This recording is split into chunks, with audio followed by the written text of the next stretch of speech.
Alright everybody, welcome back to another predictions video right here on the Bad Wrestling channel. Of course, I am Dominic, and today we're talking about AEW Full Gear. Going up November the 9th, this is AEW's first real pay-per-view following their TV premiere, and in case you don't know, the TV show, it's great. It's absolutely great, in my opinion. And hopefully, this pay-per-view can live up to the hype that was built through that show. So let's just get into the predictions. First off, it's Dr. Britt Baker versus Bea Priestley on the buy-in pre-show. Now, out of the two women's matches, this is the one I'm looking forward to the most, considering the other match was kind of made last minute.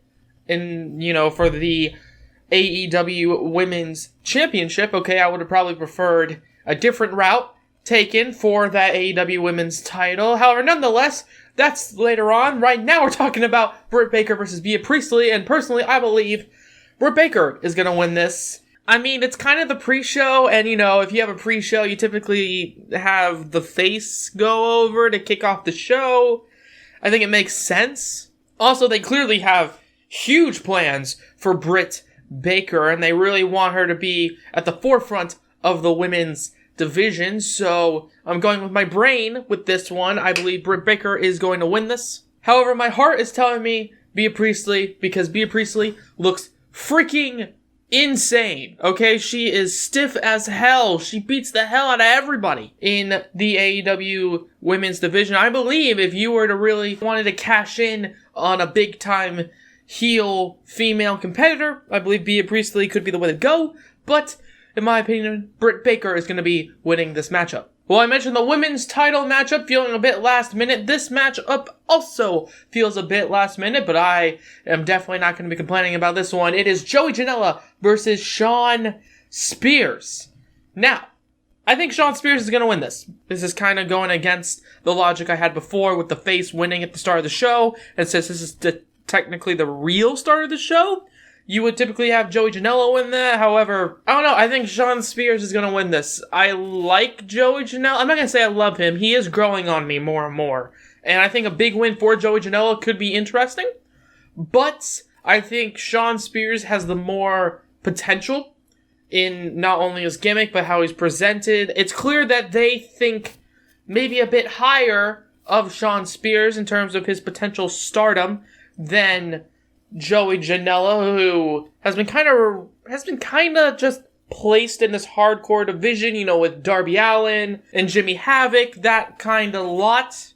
But in the end, I think Shawn Spears is going to get the win. Also, it feels kind of like the beginning of their feud, okay? I could see this feud going on for a little bit while longer. So, I think Shawn Spears getting the big first win, and then maybe, of course, Joey Janela and them have a rematch, maybe a hardcore stipulation. I think that could be interesting.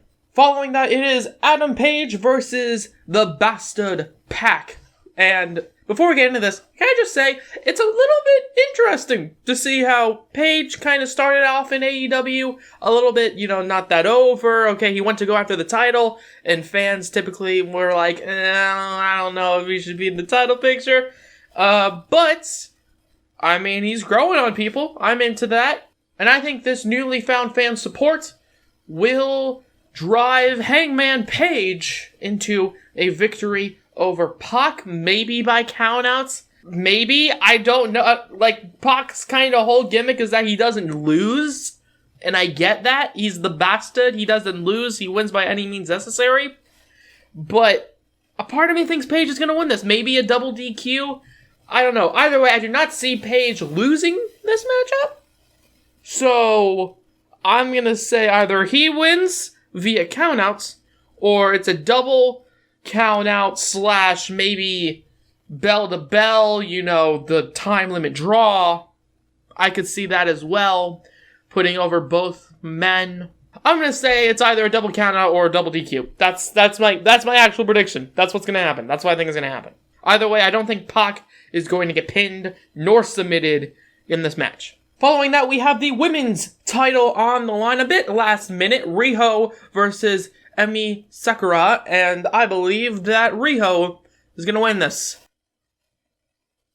I mean, she just became champ. And that's That's kind of it. And following the women's title matchup, it is the Tag Team Championship matchup. We're going to have SCU versus the Lucha Brothers versus Private Party for the tag team titles. Now, in my opinion, I believe this should just be the end of the tournament. I believe that the end of the tournament should have just been SCU versus the Lucha Brothers, and then that match happens here because, I'm not going to lie, it was a bit disappointing. A little bit. It was a little bit disappointing. The TV match, okay, I don't mind a roll-up pin, but it didn't feel too right. It didn't feel too good. You know, the first tag team champions they're won by a roll-up pin.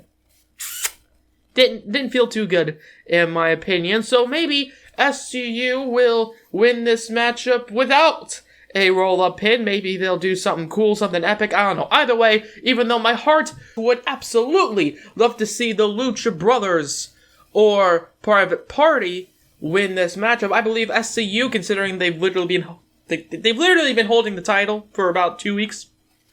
Let's have SCU continue that reign. Next up, it's more tag team action as the Young Bucks are taking on Santana and Ortiz of the Inner Circle. And I believe this is going to be a very big victory for the Inner Circle. I believe Santana and Ortiz are going to win because currently AEW hasn't really done too much with them, in my opinion. I mean, everybody kind of knows who the Young Bucks are, okay? They've had really cool moments to shine and stuff, but in terms of just AEW fans, because I personally never really watched them in Impact or any of their other indie promotion showings, I don't really know too much about the former LAX, Santana and Ortiz. All I kind of know about them is that they're the guys who attacked the Lucha Brothers and the Young Bucks after their freaking killer ladder match, and they're in the Inner Circle. So, maybe this can be their time to shine. So, the former LAX, the Inner Circle getting the big win. Santana and Ortiz picking up the W. Next up, it's the match that I am definitely most looking forward to. It is a lights-out matchup. It's Jon Moxley versus Kenny Omega. And, in my opinion, this is going to be a hell of a lot of fun. I am so excited for this matchup. Okay, I love Jon Moxley, and before he came out as Sans, I liked him. Now, I freaking love him because he did that on the Halloween episode. So, I think this is going to be a lot of fun. And personally, I think Jon Moxley is going to get the win. And here's why. Because it doesn't count. That's the big takeaway, okay? This entire feud has been kind of built on Jon Moxley being pissed off, or at least the past few weeks of the build. Okay, Moxley's been like, what the hell? A win over Kenny Omega doesn't matter because it's going to be a lights out match. What the hell? And I think Jon Moxley is going to get the win over Kenny Omega because Kenny Omega's his record isn't really messed with. So I think Moxley versus Omega is going to be a lot of fun. And I think Moxley's going to get the win because he is the more hardcore veteran of the two. And it kind of just makes sense overall in my head. So Moxley, he's picking up the win. Lastly, it is the AEW World Championship matchup. We got Chris Jericho, the leader of the Inner Circle, versus Cody. Now, the most recent episode of AEW television, Cody and Chris Jericho both had maybe Cody's is a bit better, but in my opinion, equally entertaining and fun and really awesome segments. Okay, Cody announced that if he loses this matchup, he's never gonna get an AEW championship shot. Before that stipulation was added, I was thinking, oh, Chris Jericho, he's absolutely gonna win this. Okay, there's no way Jericho's reign as AEW champion is going to lose so quickly.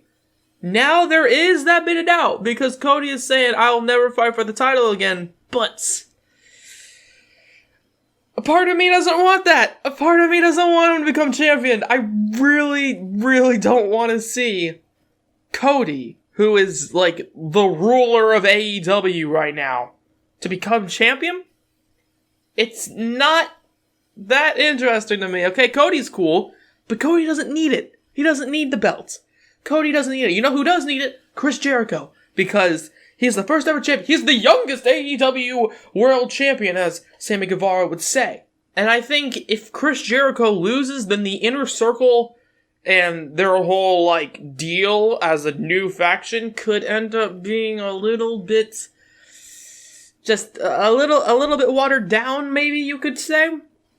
So I think Chris Jericho is gonna get the win, and Cody, he's gonna leave sad, thinking, oh shit, I can never get another title match. And, I mean, it's pro wrestling. I don't really believe that. I could totally see him going off and being doing another championship shot later down the line. I don't know. I don't know how this is going to play out. This is very interesting with the whole Cody stipulation being added. But I think Chris Jericho, the son of a bitch that he is going to steal the win and defeat Cody. Anyways, that's my predictions for AEW Full Gear. What about you? What do you guys think is going to happen? Please let me know down in the comment section below. If you guys like this video, please let me know by hitting the like button down below while you're down there. Subscribe to the channel if you haven't already, but if you have, why not hit the bell to be notified of everything we do here on the Bad Wrestling channel. I am, of course, Dominic, and have a good day from Bad Wrestling.